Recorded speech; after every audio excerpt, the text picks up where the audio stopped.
Der Pas de Fleuret, ein fast ganz vergessener Schritt.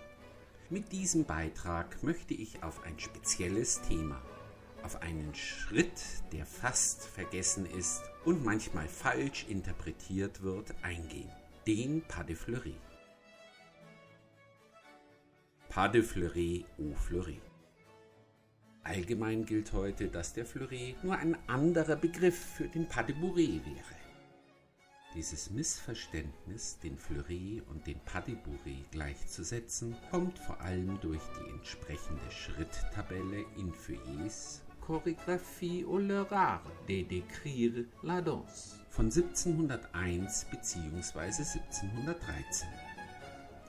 Im Kapitel Tableau sans la plus grande partie de pas findet sich die Tabelle Table de Pas de Bourrée au Fleuret.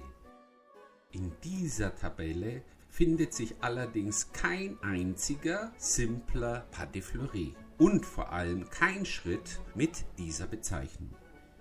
Wie so oft wird dieser Fehler von allen folgenden Autoren und Übersetzern kopiert. Selbst Taubert übernimmt diese ungenaue Darstellung in seiner Feuillet-Übersetzung, obwohl er, wie Sie später hören werden, explizit auf den Fleuret eingeht. Er sogar eine der wichtigsten Quellen für diesen Schritt ist. So ist dieser Fehler in den heute wichtigsten Quellen für den Barocktanz enthalten. Und so wurde dieser Schritt bisher fast vergessen. Als ich vor einigen Jahren über das kuriose Reit-, Jagd-, Fecht-, Tanz- oder Ritterexerzitien-Lexikon von Trichtern aus dem Jahre 1745 stolperte, wurde mir zum ersten Mal bewusst, dass es sich beim Pas de Fleuret und dem Pas de Bourrée nicht um den gleichen Schritt handelt. So heißt es dort. Es sind derselben eigentlich zweierlei, daher sie auch mit einem zweifachen Namen als Pas de Bourrée und Fleuret benennt werden. So startete ich meine Recherchen darüber, etwas über diesen Schritt zu finden und mir etwas Klarheit darüber zu verschaffen. Der Ursprung des Fleuret. Die Bezeichnung Fleuret findet sich schon bei Arbot in seiner Orchesographie von 1589. Hier wird der Fleuret namentlich bei den Gaillard-Variationen, bei der Pavane und der Pavane d'Espagne erwähnt. Nur bei der Gaillard wird er aber auch näher beschrieben. Pied en l'air droit, son petit saut. Pied en l'air gauche, son petit saut. Rue Droist. Hier handelt es sich zumindest um einen Schritt mit 3 Pas, allerdings um kleine Sprünge eben einer Gaillard.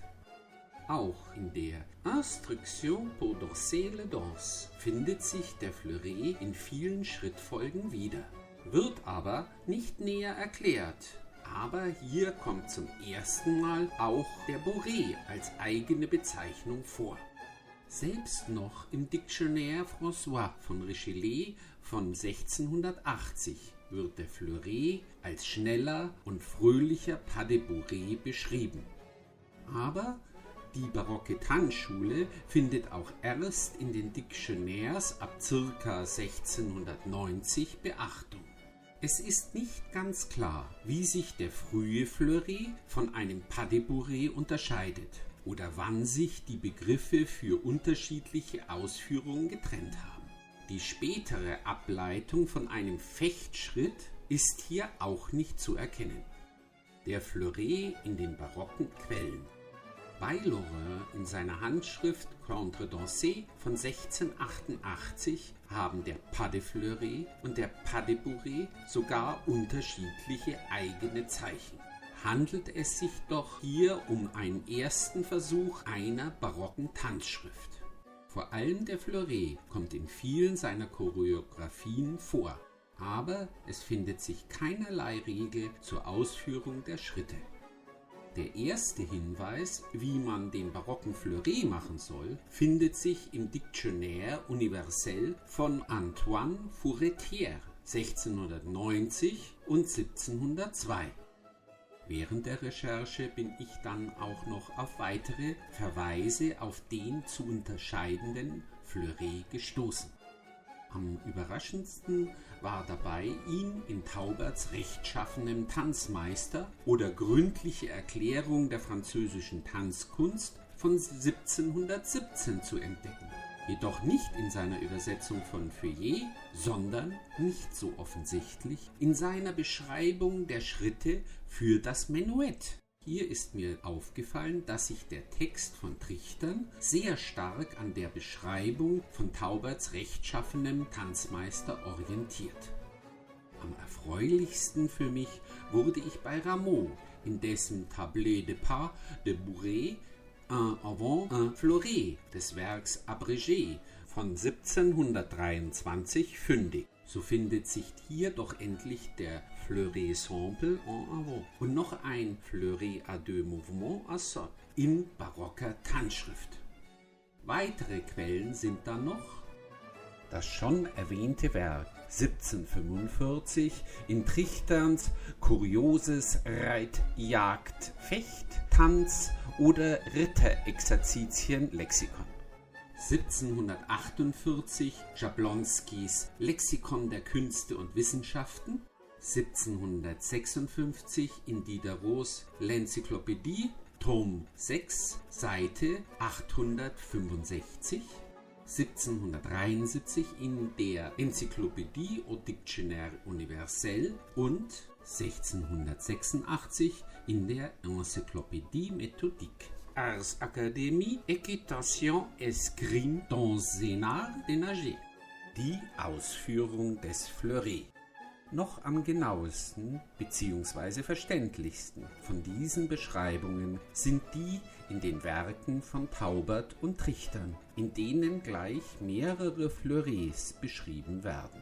Allerdings so verquer, mit verschiedenen Verzierungen, außerdem vermischt mit der Beschreibung des Pas de Menuet, dem einleitenden Plié und auch der rhythmischen Verteilung auf die Musik, sodass es einiger Arbeit bedurfte, die genaue Beschreibung des Pas de Fleuret herauszufiltern. Ziemlich eindeutig wird hierbei eine Differenzierung von Pas de Bourret und Fleuret erklärt und der zeitgemäßen Abschweifung und Vermischung bereinigt, wird der Text am Ende auch verständlich. Selten bin ich auf eine derart konfuse Darstellung getroffen. Die ungefilterte Beschreibung bei Trichtern lautet: Fleuret oder Pas de Bourret sind zusammengesetzte Schritte, welche allemal aus 3 einfachen Schritten als einer halben Coupé und 2 steifen Pas bestehen.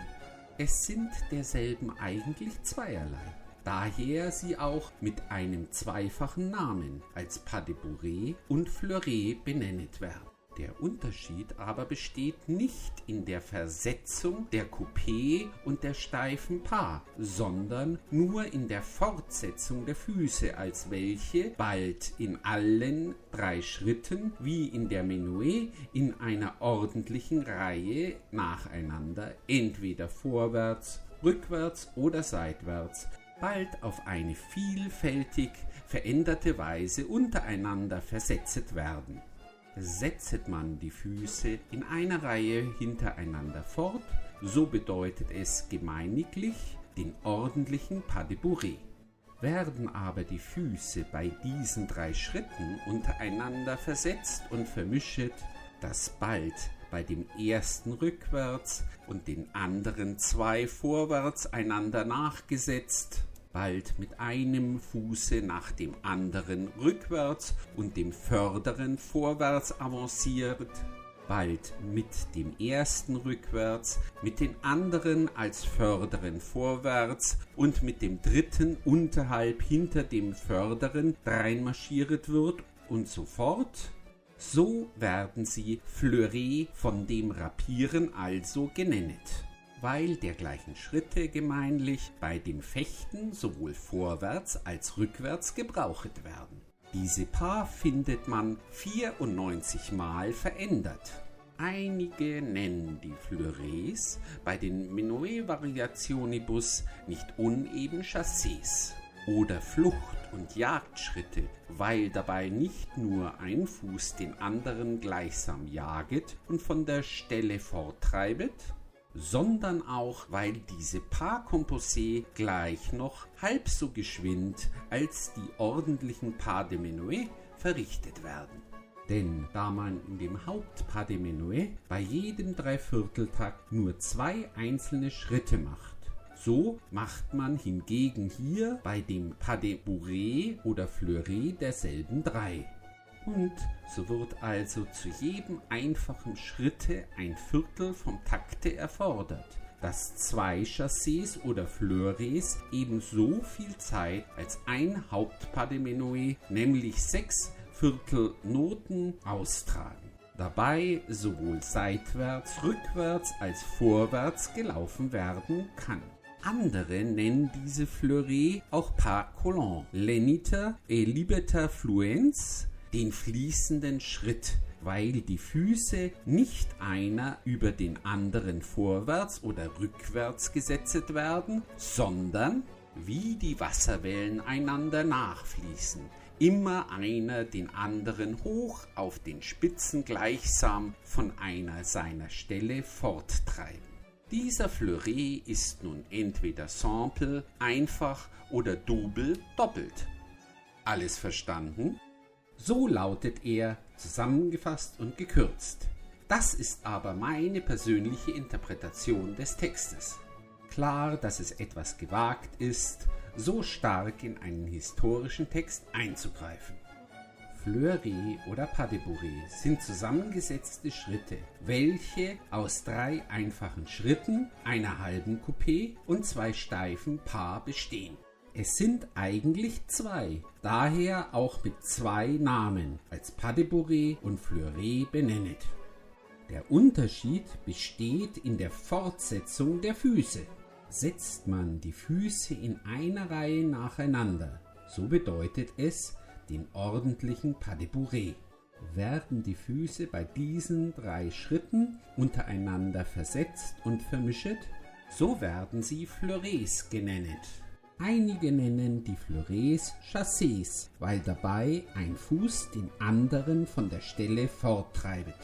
Andere nennen diese Fleurets auch Pas collants, den fließenden Schritt, weil die Füße einer den anderen hoch auf den Spitzen von seiner Stelle forttreiben.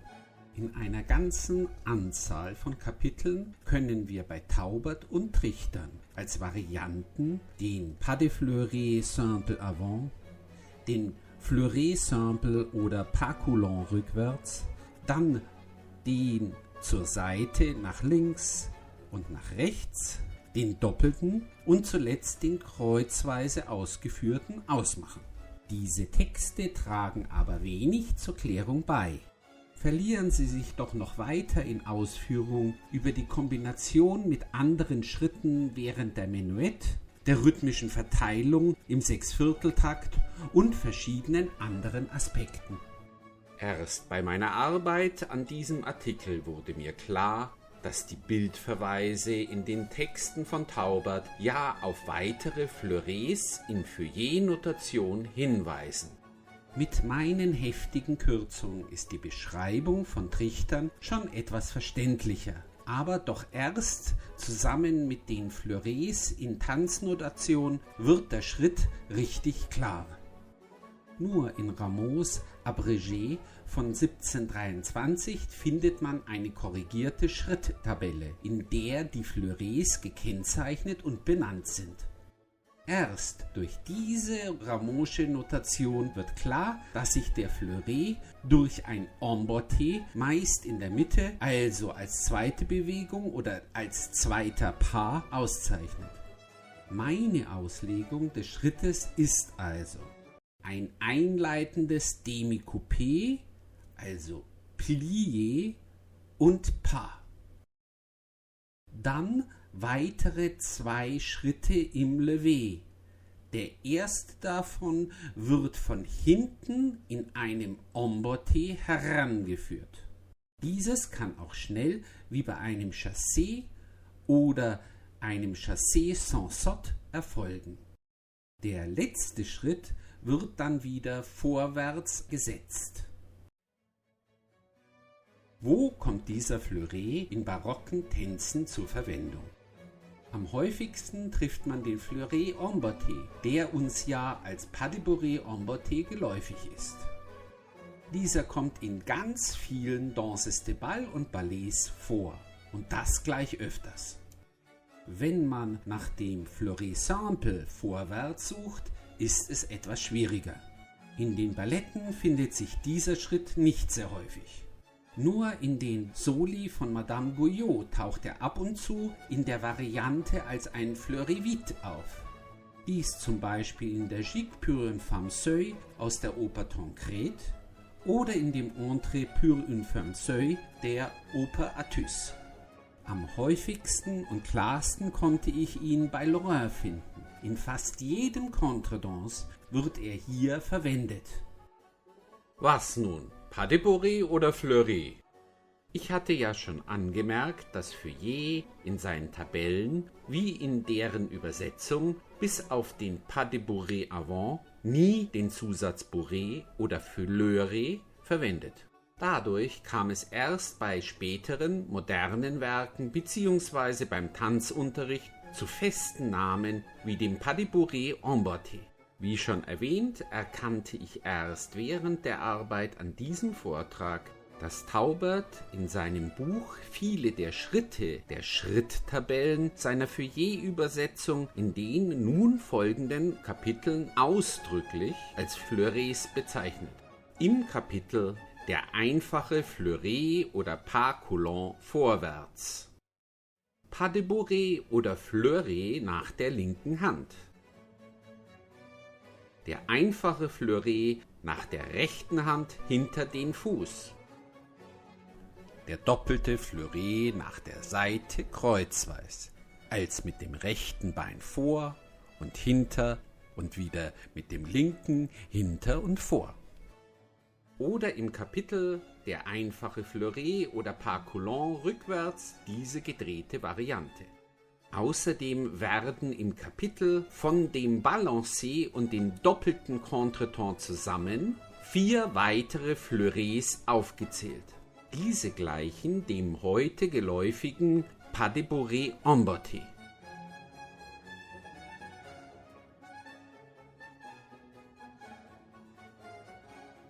Was bedeutet das nun eigentlich für uns? Heißt das nun, dass eigentlich alle Dreier-Pas composés, die nicht in gerader Linie gemacht werden, als Fleurets bezeichnet werden müssen? Diese Frage stelle ich nun mal einfach in den Raum und bin gespannt auf die Kommentare. Aber warum wurde der Fleuret bisher übersehen? Trotz der regen und aufschlussreichen Vielfalt deutscher Tanzliteratur aus der Barockzeit werden viele Aspekte für den heutigen Barocktanz wenig beachtet. Erste Schwierigkeit dabei ist, dass die meisten Veröffentlichungen der Zeit in gotischer Schrift gesetzt sind. Auch ist es kein Wunder, dass diese deutschen Texte vor allem von ausländischen Tanzforschern eher ignoriert oder einfach missverstanden werden, denn selbst für Deutsche ist es schwierig, diese Texte zu verstehen. Wie gesagt, in barocker Manier schweifen alle umfassenden Beschreibungen immer wieder ab. In Bezug auf die Texte über den Fleuret legen sie mal mehr Wert auf Rhythmusverteilung, mal auf das einleitende Plié oder auf Kombination mit anderen Schritten und setzen den eigentlichen Schritt fast als bekannt voraus, was das Ganze nicht leichter macht. So wird das Verstehen zu einem wahren Dechiffrieren, wie man an dem vorhin angeführten Text gesehen hat. Außerdem ist die heute frauenfeindlich klingende Sprache und Sichtweise abschreckend. Frauenzimmer oder Weib sind ja heute zu Recht Schimpfwörter.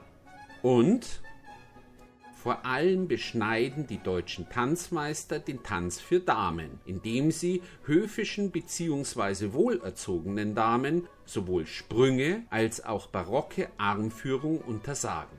Aber ehrlich gesagt wird diese Ansicht auch von Rameau in seinem Maître Dancier von 1725 vertreten. Aber warum ist der Fleuret eigentlich wichtig?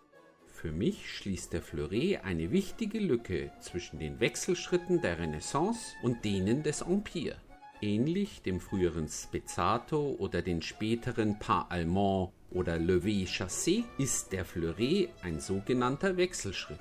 Nur eben im barocken Stil, also eingeleitet von einem Plié und durchgehend auf der Fußspitze im Relevé. Widersprüchliches. Während Laurin den Fleuret sehr intensiv verwendet, erwähnt Feuillet in seinem Werk über Contredanses von 1706 den Fleuret nicht, sondern empfiehlt nur den Gebrauch von Demi-Contretemps, Chassés, Pas de Gavottes oder Pas de Bourrées. Allerdings sind sich Chassés und Fleurets schon sehr ähnlich, worauf ja schon Taubert und Trichtern verweisen. Außerdem klingen viele Beschreibungen des Fleuret-Schritts nach einem einfachen Pas de Bourrée, wie bei Diderot. Und bei Rameau gibt es einen Pas de Bourrée en Fleuret, der sich kein bisschen von einem normalen Bourrée unterscheidet. Man kann also auch einige Argumente gegen meine Interpretation finden.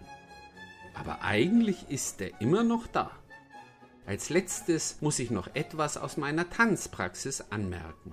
Viele Tänzer, vor allem Anfänger, verfallen beim Pas de Bourrée durch einen zu groß angesetzten ersten Schritt in Fleurets. Kommen sie doch mit dem zweiten Schritt nicht hinterher, müssen nachsetzen und dadurch Wechselschritte machen, was sich ja hier oft einfach anbietet. Ich hoffe, dass ich mit diesem Beitrag etwas Licht auf diesen verlorenen Schritt werfen konnte. Probiert ihn doch einfach einmal aus. Vielen Dank für die Aufmerksamkeit.